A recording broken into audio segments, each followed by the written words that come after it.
श्री कृष्ण के मंगलमय नाम का कीर्तन करिए। राधे श्याम जी। गर्ग संहिता में लिखा है, सुनने से लाभ नहीं होता है।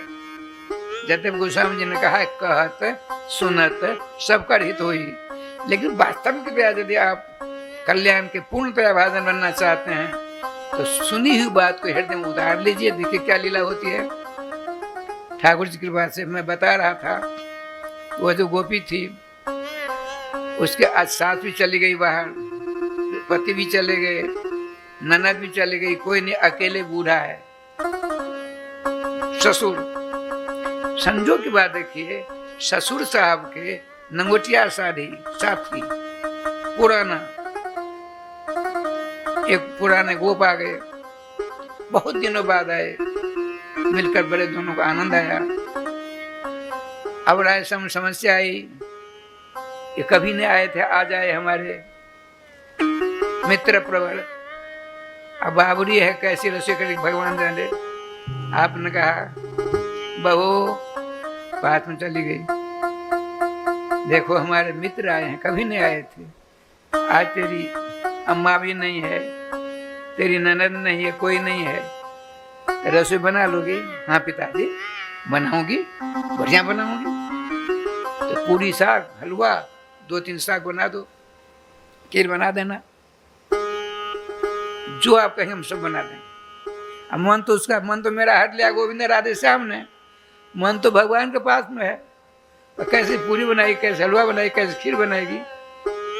बनाया, खीर में चीनी की जगह नमक गेर दिया, साग में नमक की जगह चीनी गेर दिया। वो तो मस्त है, श्याम सुंदर के रूप माधुरी के दर्शन कर रही है। सब बनकर तैयार, ठाकुर जी भोग कर रख दिया। राय श्याम जी बोलेगी तूने जा करके, ताली बजाई, ससुर साहब समझ गए, सब तैयार है। अब दोनों गए बड़े आनंद से। हलवा आज के समान आज तक कभी हुआ ही नहीं था। खीर ऐसी बनी जैसे सर्वेश्वर श्याम सुंदर के भंडार से आ गई थी, सब कुछ अपूर्व। उसके ससुर ने सोचा ये बाबरी कैसी बनाई कैसी नहीं, भोजन किया, अलौकिक आनंद। सर्वेश्वर श्याम सुंदर स्वयं कर रहे हैं ना। देखिए, अब नाम जाप करेंगे और काम करेंगे, आपको मन यह नहीं सोचना चाहिए कि नाम अमृत का रसास्वादन करते करते मेरे काम कहीं खराब न हो जाए। अरे आप दिल दिमाग से नाम का स्मरण करिए, नाम भवन सारी व्यवस्था कर देंगे। मैं अपनी बात सुना देता। जब भंडारा फंडारा होता, मैं अपने गुरुदेव का नाम लेता और भगवान का भी नाम नहीं लेता, गुरुदेव का नाम लेता। तो आज तक भंडारा में सब बताते हैं कमा नहीं। बड़े बड़े भंडारे हुए, पूरे मिथिलांचल का हुआ, बड़े 84 कोस का हुआ, जहरा भंडारा तो बराबर होता ही रहता है। कभी भी आज तक बेचन बाबू कई बार रहे होंगे, कमा नहीं, नाम भगवान के पास है। तो गोपी के ससुर ने अपने दोस्त से कहा, मित्रवर आज हमारी बाबरी बहू है, बहुत रसोई अच्छी बनाती है, लेकिन वो कनुआ के पेड़ में विभल व्याकुल रहती, पगली है। आज उसी के द्वारा रसोई बनी है ठाकुर जी की, कैसा लग रहा है? मित्र पर क्या बताऊं, अपने जीवन में ऐसी रसोई हमने कभी भोजन नहीं किया। पूरी में क्या स्वाद है, सब्जी में क्या स्वाद, हलवा, खीर, किसकी प्रशंसा करूं, एक से एक है।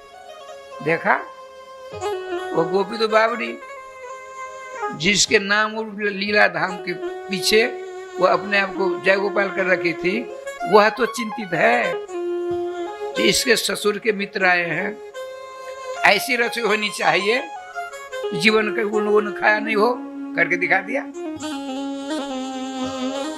जब एक गोपी की ऐसी स्थिति हो सकती है तो आपकी नहीं होगी, करना पड़ेगा। इसे नाम लीजिए, तो श्री कृष्ण कीर्तन रूपी, नाम जाप रूपी, ये बहुत बढ़िया विलक्षण वस्तु है। जिससे आपका चित्त जो मलिन हो गया है बिल्कुल साफ सुथरा हो जाएगा। उस अपने चित्त में आपके चित्त चोर आकर विराजमान हो जाएंगे सदा सदा के लिए। इसीलिए आपको मानव शरीर मिला है। मानव शरीर का सदुपयोग इसी के द्वारा होगा, न था किसी प्रकार से नहीं होगा। चाहे यज्ञ कर लिए, जाजन कर लिए, नाना प्रकार के उपाय करिए, सब व्यर्थ हैं, सब व्यर्थ हैं, व्यर्थ हैं, निरे व्यर्थ हैं। केवल इस युग में सर्वेश्वर श्याम सुंदर के मंगलमय नामों का कीर्तन ही एकमात्र सार है। हम सबों को करना चाहिए।